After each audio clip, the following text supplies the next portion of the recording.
Hey everybody, NoMoreOp4 here. Today going to be taking a look at assault rifles. How to customize your AR-15.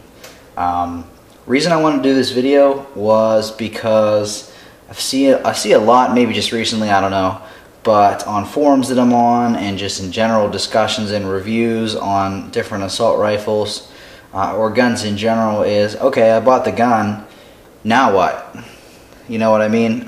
You spend a couple $100, couple $1,000 on a new gun, and oh wait, you know, I got to add accessories to this. What am I going to put on here? So I thought I would go over, you know, just the way that I tend to look at how I'm going to accessorize a gun when I do make a new gun purchase. So as you can see here, AR-15. This is a Ruger SR556. It's an excellent AR. Separate review coming for this. When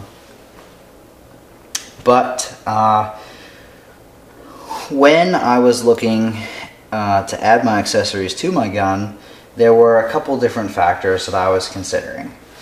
I guess first what I should talk about is the way you can look at it. The easiest way to break it down is, what is my AR going to be for? Am I going to use this for fun? Is it just going to be for shooting, sportsmanship? Is it going to be for work?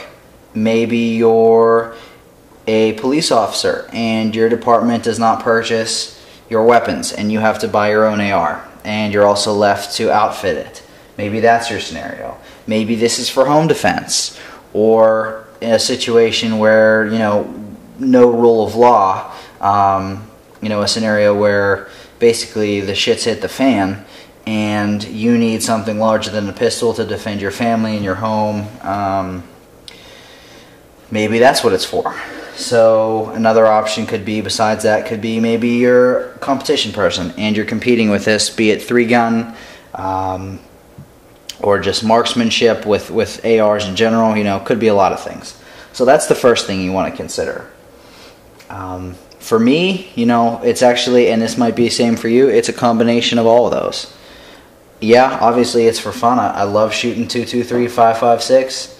It's really fun. Can get expensive, but that's something else all in itself. Work, not really applicable to me, but defense, absolutely.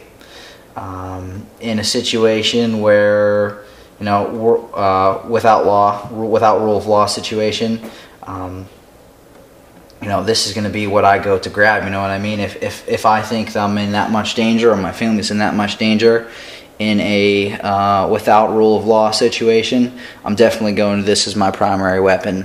Maximum firepower, large magazine capacity, and accuracy all in one. This is definitely going to be my primary weapon. And of course, you know, the gun itself, visually, it can be enough to scare someone away, especially, you know, if you're the only person that's armed. But kind of getting away from that, this is a defense gun, but it's also a competition gun. I do use this, you know, I'm not any sort of pro or anything, but I do involve myself in a little bit of 3-gun shooting, and this is the platform that I use for that. Kind of works, kind of a 3-in-1, fun, defense, and competition for me. But anyway, I'm going to get into the 3 aspects of accessorizing your AR-15. I'm going to look at that right now. Okay, so just talked about basically before deciding what you're going to outfit your gun with, you kind of need to decide what the purpose of your AR-15 is. Based on that, then you can move on to actually deciding what your accessories are going to be. The first thing that I look at is optics and target acquisition. Based on the you know, use that I'm going to get out of my AR-15, I chose a scope and optics that aligned with that.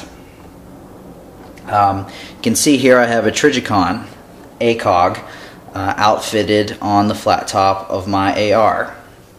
You can see I also have This is the model. Trijicon also put a red dot sight on top of the ACOG. Very nice little addition. Trijicon really hit a home run with that one, in my opinion. We'll do a separate review on the scope itself. But anyway, why did I choose this scope? Well, again, my three uses primarily for this gun are going to be fun, defense, and competition in 3-gun. And again, I say that, you know, no professional, just like to have fun with it. But the needs that I needed, the needs that I required for my optics were ability to shoot at, you know, medium distances to longer distances. The 4x32 ACOG does give me sub 1 MOA at 100 yards, which is outstanding in my opinion. Matches about, I mean, pretty much meets the capabilities of the gun itself. So that was something that was positive there. But I also wanted to be able to shoot short distances, which the red dot sight mounted on top is really beneficial for. I can easily transition between the two, and this is in all three facets of whatever I'm using the gun for, be it fun, self-defense, or competition. If I'm out plinking, I can use the ACOG for 100 yards. If I'm shooting at 25 yards, I can use the red dot scope. If I'm in a defense situation, if I have to defend my family from someone that's long distance away shooting at me, for, you know, just as a possibility, you know, I need the scope to be able to do that. You're not going to be able to hit someone 150, 200 yards away with a red dot very easily. If they have a scope, they're going to get you first. So this does that. It has a drop compensator out to 600 meters. So, you know, my range is definitely as far as a realistic threat would possibly be away from me. And in competition as well, you know, when I have to shoot at the end of the some of the 3-gun competitions that we do, usually the last stage is 150 or sometimes even a 200 or a 225 distance yards away. So that's a possibility too. And then for the red dot on top, you know, obviously that's going to be for closer up targets. Again, if you're shooting 25 yards away at the range, that's going to, you know, don't need to use the scope. Defense situation, if I'm engaging targets closer, defending myself from targets that are closer to me than 150 yards, you know, obviously they're going to appear too big in the scope. That's where the red dot comes into play with no magnification. And then for competition, similarly, if I'm engaging a target at close range, the red dot scope is going to be beneficial over the Trijicon. The other aspect of optics and target acquisition, as I call it, is having a light mounted on my AR-15. As you can see here, and this isn't locked on because I don't keep it too tight when it's in the gun case, in case I want to switch this to different rifles. But I have a TLR1, Streamlight's TLR1 on here. It's got two features. It's got a just a standard beam, and I can also go to a strobe, which can be very helpful, again, if I am in a self-defense situation. We will get to ergonomics in a second, but I do have a switch attached to this. But again, you know, obviously having a light is pretty straightforward. This mainly just applies for a self-defense situation, but I do occasionally do a night shoot at my sportsman's club. But primarily in a self-defense situation, if it is nighttime or it is dark and I'm in a building or in my home and the power's out, whatever it is, I do have a way to light up my immediate area to be able to defend myself if necessary. Next thing I wanted to talk about, the second aspect for accessories that I look at is ergonomics and control of the weapon. Out of the box, I do like the ergonomics that the Ruger SR556 has. I did make some minor adjustments though based on the application that I'm using.